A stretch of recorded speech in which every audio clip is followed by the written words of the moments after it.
GM, just a quick one before we get going. So, as you know, the Blocmates podcast is for informational and entertainment purposes only. Certainly shouldn't be considered as financial advice. We have absolutely no idea what we're talking about half the time. So, any investment decision you do make should be based on your own research and your understanding of the risks involved. One more thing as well, there's around 50% of people who listen regularly who aren't subscribed yet. So, if you please could just do us a favor and hit the subscribe or the follow button or the like button, helps content grow, helps us grow. Helps it reach more people like yourselves, and it means the world to us as well. So that's the last I'll ask of you. So yeah, let's get to the episode. Good morning. I've got a filthy ring light this morning, like one of your favourite OnlyFans girls or boys. I know a few people who from our neck of the woods who are on there as grown adult men, which is hilarious. Each of their own. I thought you were going to say grown adult women. What you mean, like contributors or subscribers? Yeah, like contributors.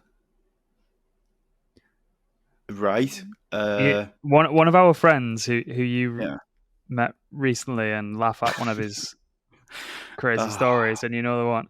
He once asked an OnlyFans girl for a refund when we were in a bar because he said the premium side was shit. So he walked up to her in a bar and said, "It's shit. Can I have a refund? I'll take it in cash."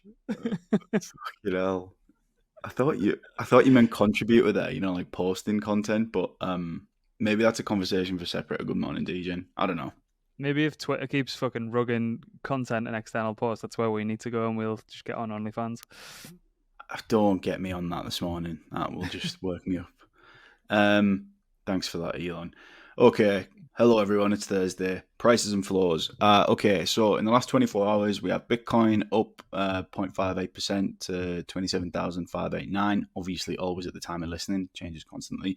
ETH is down, though, 0.55% to 1,632. Total market cap is up, though, in the last 24 hours, 0.2% to 1.08 trillion. And then Binance inflows over the past week. So on the daily, we're down 262 mil, 262.1, I should say.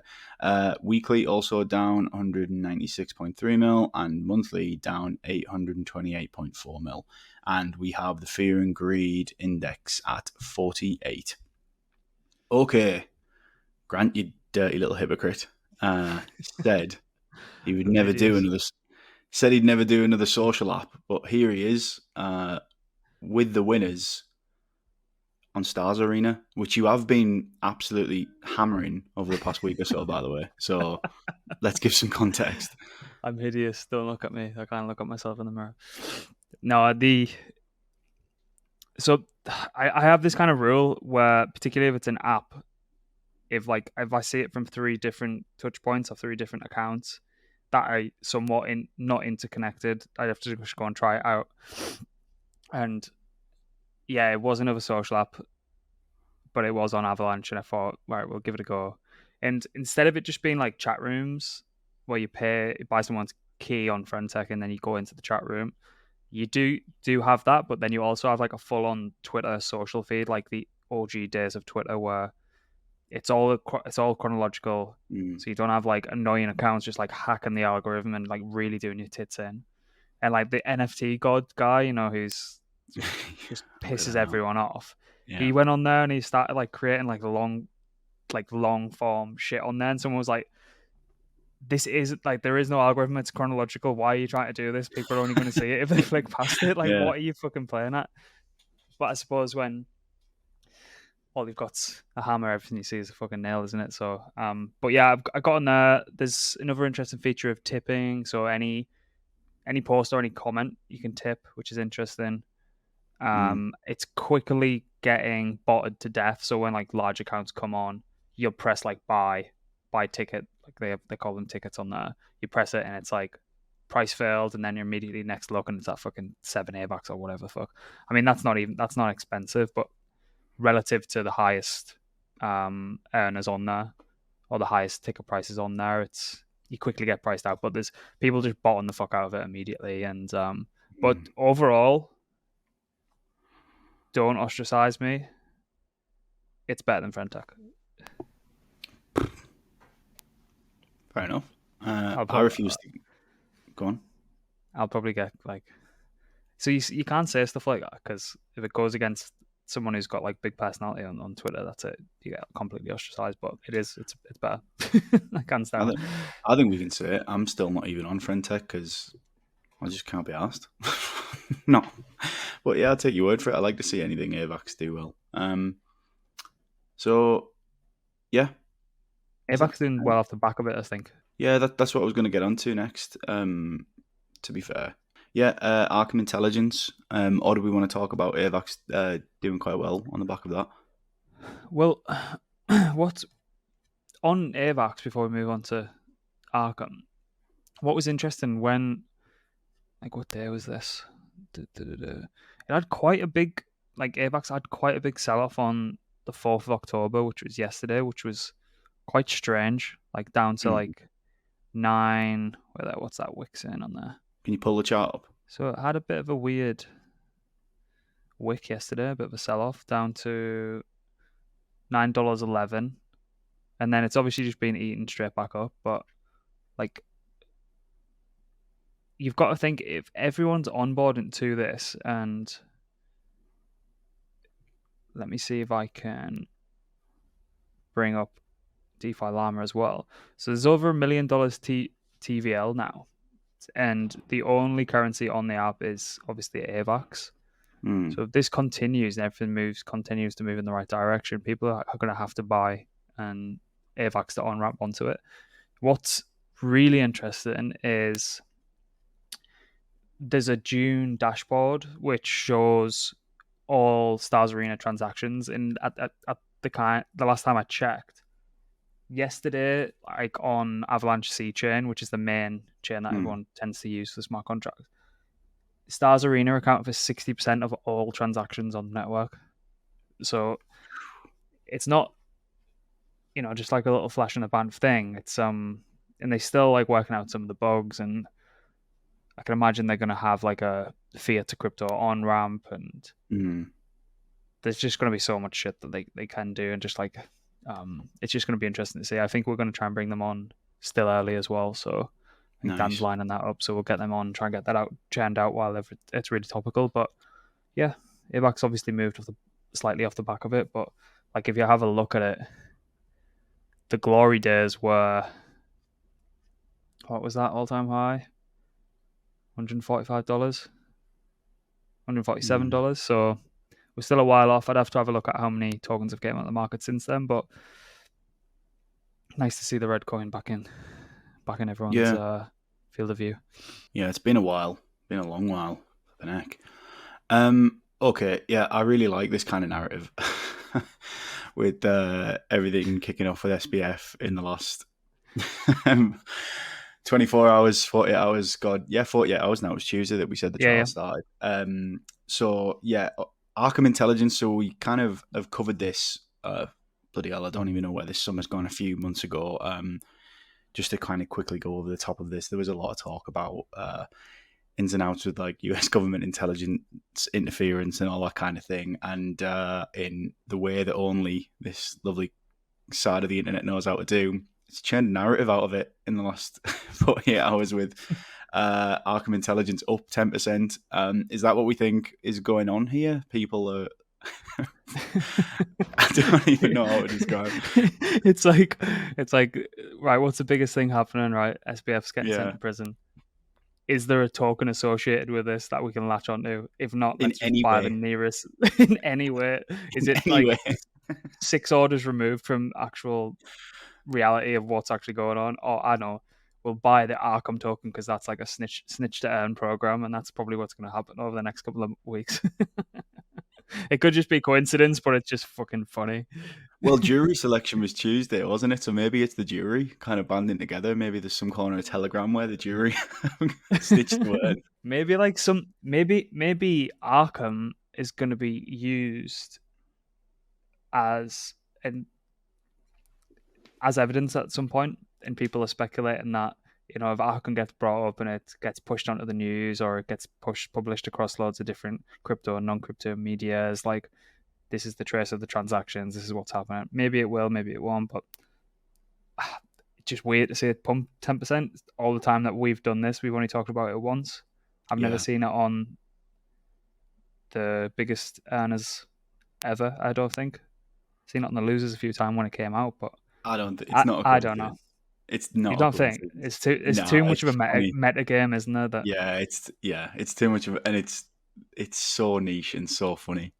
But yeah, who knows? It's just impossible to guess. Okay, so biggest losers we only have. Well, we have Radix is down 6%. But not much more to go into here. But yeah, let's talk about Radix first. yeah, so that Babylon, which we've covered quite in depth, Yep. always get a good response from that community and the team and stuff like that. I have a lot of good things to say about them, and they've finally went live with their mainnet, but it looks like they've had a bit of a bumpy start. But again, it's all been resolved. It's just people shit themselves, don't they? Like if something doesn't, and people also shit themselves when they've been waiting for like years and years and years for something so big to happen, and then like the whole ecosystem doesn't 100x overnight. They're like, oh shit, why isn't it going up? Usually I buy the rumor, sell the news with these kind of things, but I think they've got something really impressive. So we'll have to see how that whole thing plays out, and we'll try and cover it a little bit more. But I think a lot of people are sleeping on it. So we'll, as I said, we'll just keep an eye on it and report back anything interesting we find. Yeah, and head to the site blockmates.com and just throw in Radix into the search bar, and it'll come up the kind of Babylon series that we did. It's definitely worth checking out, and it's relatively smaller content as well if you've kind of got 5 minutes over a cup of tea or your lunch or whatever. But yeah, just a quick point on that one. Right, so Business Insider, a couple of headlines to cover first. Right, Sam Bankman-Fried made Caroline Ellison a pros and cons list for a sexual relationship with him. One con was, in a lot of ways, I don't really have a soul.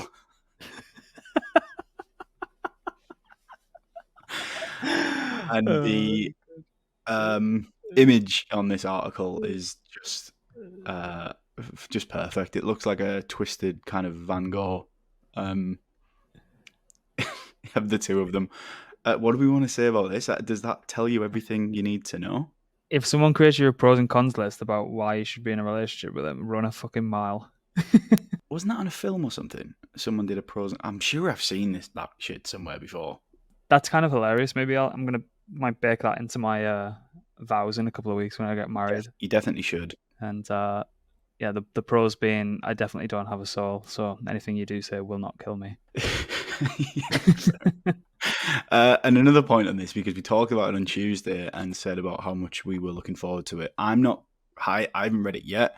I'm probably going to save it for over the back end of the year when I've got some downtime. But the Michael Lewis book actually hasn't been greeted with a warm reception, shall we say, from the crypto community, which is kind of disappointing already. But yeah, what do you think of that? I guess the narrative is the same, that he's not really pinning him as much as he should have, and then there's only one mention of the chief exec or something. Yeah, I don't want to say too much about something that I'm not fully up on. What do you know? So I downloaded it this morning. I've probably got an hour and a half through it because I'm a lazy knuckle dragger, so I listen to everything on audiobook. Alex fucking hates me doing that, but because he's such a fucking crank when it comes to books. But it's funny, depending on where you look, the ratings of the book are completely different. So Goodreads 4.4, Going Infinite is what the book's called. On Amazon is a 3 out of 5. So it's not terrible. And I think you've got to think about, initially, the people who want to pick this book up and write a review are probably anyone who comments about anything online. It's emotionally driven, for better or for worse. And the vast majority of people who are commenting on reviews at this point in time, when the book's been out like 48 hours or whatever, are going to be emotionally driven, probably because they've been fucked by FTX. So, but that being said, the first hour and a half is painting them in a very, very, very good light. Right. He's kind of in awe of them, which is kind of strange. And yeah, there was literally 5 minutes into it, so whatever that corresponds to in pages, basically saying how his parents aren't financially motivated and they had just like a regular upbringing where they didn't have any like celebrations around like festive times of the year and shit like that. And then the amount of times that we've talked about the same people that they're talking about, his parents, on an email chain asking for $1 million a year and wasn't being happy with 200k a year. So it's just like the full family is just a walking contradiction, it feels like. But I think the book's going to paint him in a good light.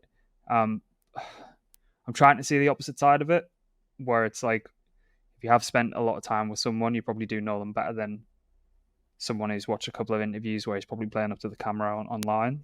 Yeah, I get that, but I don't know. We're going to have to see how the rest of the trial plays out, but I think he's going away for a very long time. Yeah, so do I. I did get that vibe even from the 60-minute interview, you know. You could just tell that Michael Lewis was very much, which I'm not saying is wrong or right, by the way. I'm going to sort of withhold judgment either way here. I'll be reading it and making my own mind up. I encourage you to as well. Have we got any affiliate links we can throw into this video? Kickback. Well, for Amazon Read. For Amazon Read, yeah.